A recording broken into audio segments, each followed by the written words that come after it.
you're getting up early, you're pushing yourself. You know, some mornings it's difficult, some mornings you're up for it. You know, you tell people what it's been like with your journey on the visualization calls. Well, the very first call, and this is, again, I can remember what I was like this. As Jack came through to me, was like, this was like 11:30. To my defense, like the way I used to operate, I couldn't do this, right? I couldn't get any less than 7 hours sleep. Like I generally couldn't. Like it was a non-negotiable. I couldn't, right? And I'd love to say that I'm like that now, but I've been absolutely fucked into a different place where if I don't get up at that time, I'm getting fined £200, and I don't want to get fined that. And I'm committed to it now. I mean, I could easily just say fuck the calls, I don't want to do them, but I've made the decision that I'm obviously committed, and I think it's definitely something that I couldn't used to do. So when we done the first call, Jack was like, "Oh, we'll get a call with you in the morning." To my defense, I didn't even know what the call was, right? I didn't even know what the fuck we were going to do. But I was like, nah, I'm not getting any less than 7 hours sleep. Fuck that. I just slept in.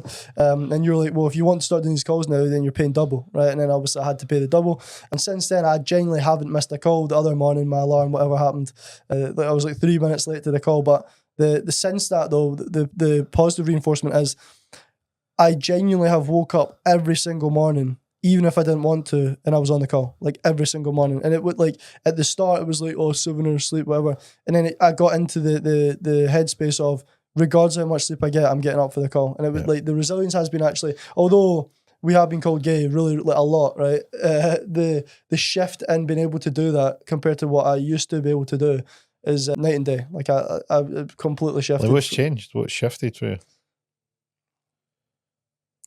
It's feeding the voice. As soon as you get up, it's like feeding that voice to go back to sleep. It's like that just doesn't really have any, the volume's so low on it now. And it's obviously the old patterns I used to have of, oh, just go back to bed. Like I used to be so bad when I used to go to college, smoke all the time. I'd wake up and smoke. I'd fucking probably go back to sleep or just sleep until like 1 p.m. And it was like that voice, it was like, oh, it's comfy, just stay in bed. Like that kind of feeling I always got.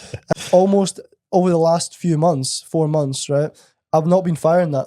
So it's got weaker. It's like your muscle, when you don't use it, it gets atrophy, it like dies, it becomes weaker. And I've got this new voice in my head saying, well, obviously you're getting up. And it's like, obviously you're going to be on that call at 6 a.m. and obviously you're going to do that thing. And then there's another voice saying, if you don't, Gio's going to call you gay and slate you, and I don't want that. So that's another piece of accountability. It's class. It's really good. And the thing being is, it's like that hard, it's that non-negotiable where you go, I don't want to do this, but it's instilling discipline. It doesn't matter what you feel like doing, you're going to get it done. And that, building that into your mind, it doesn't matter what you tell me, that inner voice. It doesn't matter what that inner voice tells me. I will get this done. And that's what I mean, is like when you go on your vision, your direction, you start and you begin, and you get rolling, then there's going to be times you don't want to do it. Guess what you need to have? Guess what your default mode should be? You go and do it. Yeah. No matter how tired, how, unmotivated, how comfortable you want to get. No, get it done. Get it done, earn your reward. You'll feel amazing after it. Yeah, that's something that's really shifted as well. So it's funny because we're coming up to this this podcast that we're doing right now. And for the last few weeks, I've been genuinely, say a few weeks, maybe 2 weeks, right? But like since the fog happened again, like I felt really good. I was like, oh, I'm building a team of coaches, feel amazing, right? 20k a month. And then I went into a place of like, do I even want that? Like really foggy headspace. And I've been thinking, fuck it, I'm just going to book a holiday. I don't care what Gio says, I'm just going to book a fucking holiday. And that's genuinely my voice in my head, right? Also, I'm not FedEx, not booked a holiday yet. But there's a voice in my head that's like, but I want to reinforce to anyone listening, right?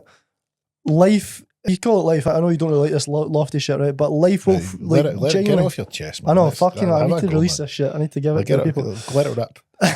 But as soon as you're on the brink of really shifting and seeing big results in your life is going to throw you resistance, like wherever it comes from, whether it is like as an event that happens or if it's like a thought in your head, whatever it is. But you're going to be thrown resistance in some way, right? So in the last couple of weeks, I've been like, we spoke at the start of this podcast, I've been taking action to find out what I really want, and I've been uncertain about it, and it's been making me feel a little bit more like, fuck this, I want a holiday, fuck this shit, I just want to fuck off somewhere. And it's been giving me that level of resistance, right?